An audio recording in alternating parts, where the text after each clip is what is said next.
All right, what's up, guys? So I'm making this video because I want to show you um uh, a couple of analogs.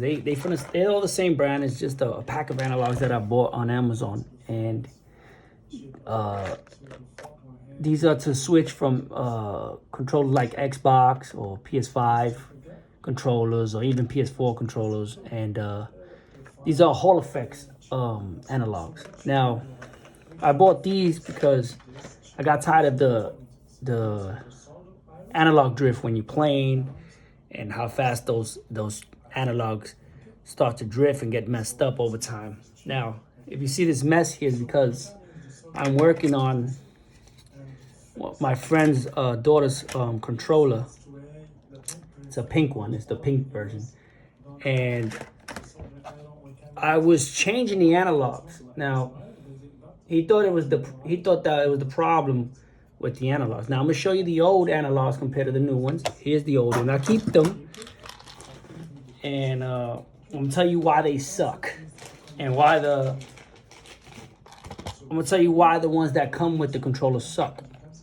Because for those of you that don't really know analogs or controllers like that, these analogs here. Let me get one of the other ones up so I can show you a comparison. All right. Now, here's the comparison. This one here is the one that comes with the Xbox or PlayStation 5, PlayStation 4 analogs, and these are the green pieces that stick out of these analogs here. Right here are called potentiometers. These are potentiometers. Now, it relies on a metal bracket inside that has like these two rubbing metal teeth that rub against this carbon film that's in the potentiometer. It's a circle. Now, these here are the Hall effects. Now, why I love this is because it relies on two things: a magnet and a microchip. When the magnet goes in front of the microchip, it communicates with the chip to let you know what direction the magnet is going. So it can, if you go left, it's going to tell the computer that you're going left. And the reason that it doesn't really drift is because it's a magnet. It's not a potentiometer. So over time, it wouldn't wear out. It's just the magnet waving in the air to a microchip. Now, I have never heard of people who plays with controllers that have Hall effects, magnetic analog Hall effects installed in it, that they ever had any drift.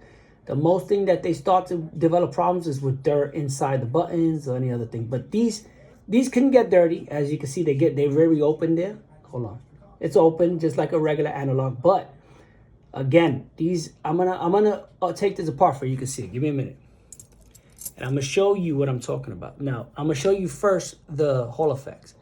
I'm gonna open up the orange side. Give me a second. And I'm gonna show you why these are better. Okay. Now, here is the orange piece. I mean the orange so-called potentiometer. It's a chip inside it. If you can see it, there's a chip, a black little chip, microchip in there. And what sends the communication to that microchip is this little magnet right there that waves left or right, sending information to the chip to let you know which direction is coming. Now, there's two of them. You have this side, which does the same thing. So there's two microchips installed in these analogs, and that's why I like them. Now, the reason the large corporations like PlayStation and Xbox don't go with Hall effects, because they like to Hall effects are very expensive. So to buy, shitload of them, like millions of them, cost a lot of money. Just for this pack was $32. But the thing is that if you think about it, PlayStation does that on purpose. And I know that you're gonna say, yeah, we already knew that. Because if as soon as your controller starts to get messed up or damaged, you got to switch up. You got to buy a new controller. If they were to install these Hall effects, magnetic Hall effects, into these controllers, you would never have a problem. There were, I don't know if you remember GameCube controllers or any of these controllers that were back then that they seemed to last longer with the analog that had analogs installed. They were run by microchip and magnet, and those were better. Those controllers still to this day run very well if you was to take care of them. Now, the reason why these suck is because they're very cheap to make and very cheap to install. Now, if you look at the plastic where the analogs are inside, where is it? Okay, here.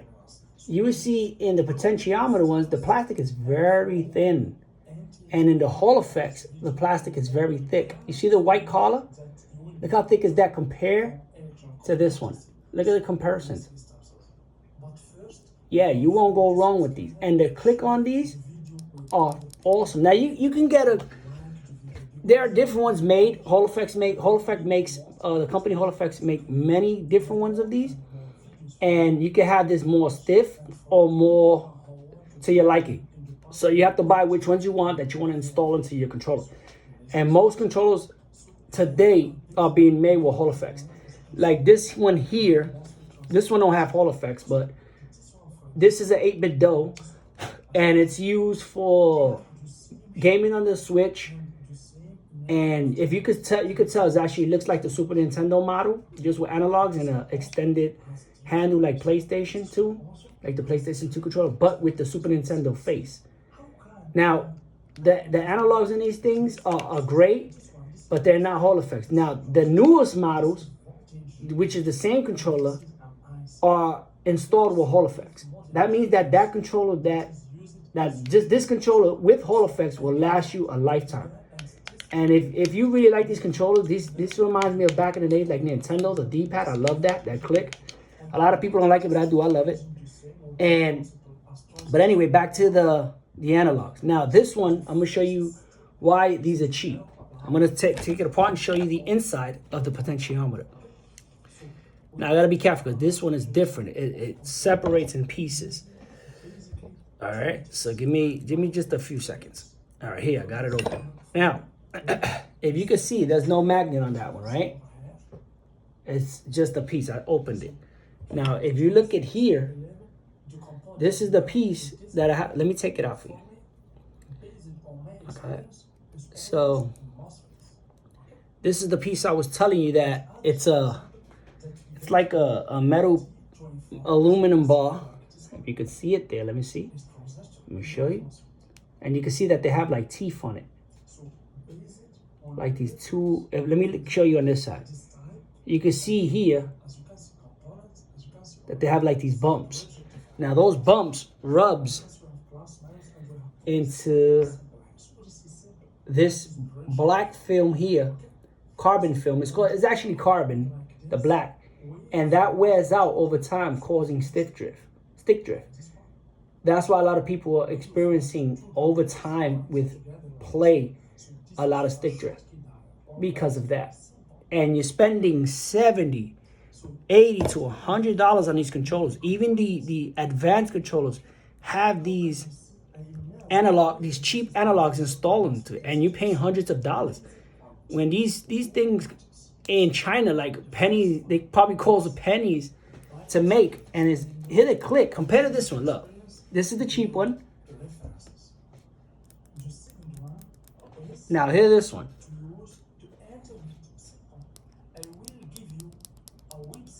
You hear it? Now this one has a great click, and when you click into the analog, it has a better communication and it would never drift. Now, if you drop it or break it, and you tend to break the plastic with force, because any controller is going to break with force, not made of indestructible plastic. But these things, I'm telling you, these Hall effects are the best way to go if you're going to customize your controllers or you want a longer lasting controller. The best thing to do is install Hall effect analogs. There are different types of the ones you can actually buy. They're all magnetic, and they all communicate with a computer inside the chip, inside the face of the chips, inside the face of this. There are chips inside there that communicate with the magnets. And there are holes here that when you program them to level them, you put a pin in there and to straighten out the magnet where you can straighten out the analog. Then you're gonna go on your laptop and program these things. These things are programmable. Like, these are programmable. Like, if you want to go, if you want to stay with the original bullshit potentiometers, yeah, you can program it because it has a chip built in it, but they're crap. This is crap. I'm telling you, if you want to get good analogs installed, install yourself some Hall effects. Anyway, I just wanted to do this video to show you that these Hall effects are amazing. I've installed them in mine. I installed the different ones, the more expensive ones, but these are a little cheaper. These are cheaper ones because they have a smaller magnet. But the ones I installed has a larger magnet, and they work great. Again, if you buy these for $32, you get a 10-pack. And I'm telling you, they're worth it. Now, if you're not used to soldering, get somebody to do it for you. I can do it for you for at least like $20. I'll do it for you, whatever. But anyone else would charge you a little more to install them, a lot more to install them. And I'm telling you, you won't go wrong. Now, my boy's daughter's controller, he thought it was just the analog. It was twitching. His daughter dropped the controller many times that I had to change. And I had to buy capacitors and resistors. This here is the resistor kit. Now, inside here, there are resistors that, if you see here, there are resistors that you have to take out and install into the thing. So when she dropped it, she broke a couple of resistors and a couple of capacitors in the controller that damaged the board. Now, over here, if you see here, right there, I had to install one there that was missing and broken. Then if you look over here, there's one missing here, under here, right there, where she dropped it and it came loose. The thing with these things, if you drop them, the capacitors and the resistors are so small that you won't know which one is missing or which. I had to go for 2 days to find out through the whole board, then open up my controller to figure out what was, because this is the first version. These are the first models. Second model. Well, first models, but different colors. And I had to go on my controller through the whole board to figure out what capacitors was actually missing on this board. Now, even though I installed these analogs in here, there's nothing I can do because there's missing the capacitors. I have to order the capacitors on Amazon to actually install them to see if this controller boosts up, because it's not acting. I can show you right now. It just give me an orange light that it's actually dead. Let's see if you can see it. I'm gonna plug it in, and it does that, and that's it. Now I try to hit the power button, and nothing happens. So I even put the battery. I installed the battery. I put it in, and all it does, it's that orange light blinking. I even checked the USB. The USB was fine. Okay, I have my soldering kit here. I had a big one, but I got this for Christmas from my mother, so I actually love this one. This is like a pencil soldering system, and it works well. It heats well, and it works well. So if you're gonna get a nice soldering kit, there are a couple of them out there, but this one is one of the ways to go. There's a lot of other ways to go, but this one is one of the ways to go. It comes with a shitload of things. It comes with like 3 or 4 needles.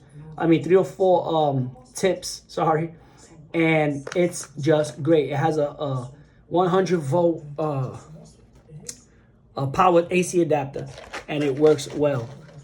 It also runs on AC adapters if you want to do that. AC wires. So, yeah, if you're going to go with analogs, I'm telling you now, go with magnet analogs, no matter what company. And when you install them, just make sure that they're sitting flat very well on the board, and then you program them and you solder them well. As you can see, that solder right there. That's a great solder. And just get rid of these things, man. PlayStation, Xbox, and all these other gaming companies are getting you out there. These things have probably over 200 to 300 gameplays or a little over more, and then they'll start giving out. Where these, can have a lifetime of play. You can, if you take care of your controller, you're not a dropper or aggressive, and you're gonna slam your controller. These are the ways to go. I know a lot of people that does that. They slam their controllers, destroying them. But if you're a person who take care of your controller, go with the Hall effects, and I guarantee that controller will last you a lifetime. Okay. Anyway, I just wanted to get that. I just want to get that out. Let y'all know what it is, whatever. How these analogs work, and these cheap ones don't. And anyway, yeah, just if you're gonna do it, get someone to install it for you. And if you can't, just try to do it yourself. If you think you could do the job, But anyway, I'm gonna leave it there. Thanks for watching.